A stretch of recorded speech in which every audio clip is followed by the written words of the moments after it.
Perry's fellow governor and successor as chairman of the Republican Governors Association, Virginia Governor Bob McDonnell. Governor, it's great to see you today. Well, what are your thoughts so far about the way this is shaping up? Rick Perry coming out, firing all guns, and going after Ben Bernanke. Do you think that's the right tone to take? He said that if Bernanke comes to Texas, he says we treat him ugly in Texas. Some felt it was threatening. What do you think about the tone so far of Rick Perry's campaign? Well, I've known Rick Perry for a long time. He's a great competitor. He's got probably the best record in the country over the last decade in job creation. He's a limited government conservative. Everybody's got to decide what their tone's going to be. I think the broader point Governor Perry was making is the fiscal policies of this administration in running up debts and deficits is not good for our country. They're not creating jobs. They've had no plan to create jobs, and Governor Perry has. And so I think he's trying to make that contrast, and he'll find his way to communicate that in an effective way to the people. But, Governor, with all due respect, that's not the contrast he is making. It's one thing to go after President Obama's economic record. All the Republicans are doing that. But some felt that that was a threatening comment, certainly not a respectful comment of the Fed and of Ben Bernanke in particular.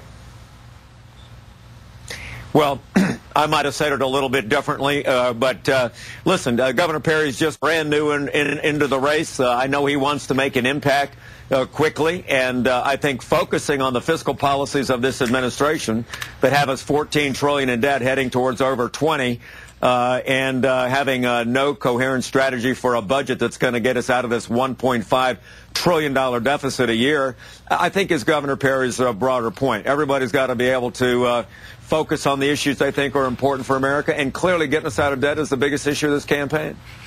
Now, the other thing he suggested was that in some way the president might not love America. When asked, are you saying with his comments about wanting to be the kind of commander-in-chief that the military would respect, are you suggesting that the president doesn't love America? He said, well, you'll have to ask him.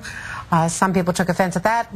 In fact, Mitt Romney was asked about that, and he said that he wouldn't say that. He would just criticize the president's job creation record or lack of job creation record from his perspective, but he would not take the tack, the harder edge that Rick Perry is taking on sort of the patriotism issue. What do you think of that?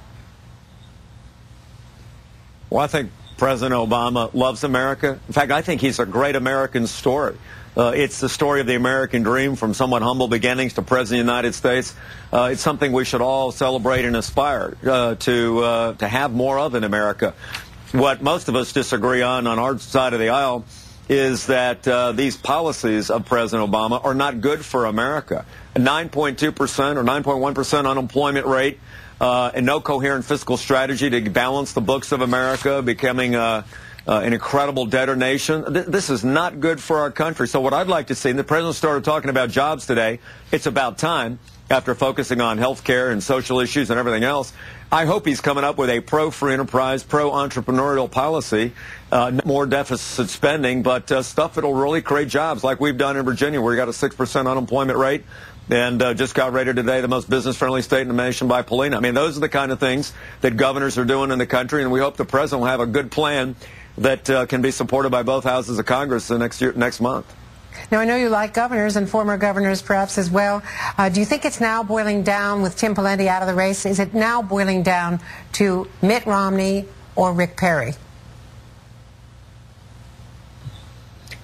Well, I think it's more than that. I think obviously Michelle Bachmann has made a real impact in short order in the race. There are other candidates that are getting lesser percentage but acquitted themselves very well in the debate. Herman Cain, Newt Gingrich, I thought, did very well in the debate the other night. But I think certainly my view is that governors who have to balance budget, have to make decisions, can't get things kicked down the road, have to do things on time, have to have a coherent strategy for economic development, that a governor that's decisive will make the best candidate, and more importantly, the best president, compared to the leadership we don't have in the White House now. But listen, any of those people on the stage the other night, I think, will do better in guiding America towards prosperity and opportunity than what we've got now, and find ways to bridge the gap and bring Republicans and Democrats together. The president's tone today, I thought, was saying, I'm going to propose a job creation program. If they don't support it, I'm going to campaign against them. That's no way to do things if you're going to get a legislative agenda passed. So I think he's got to work on his tone as well.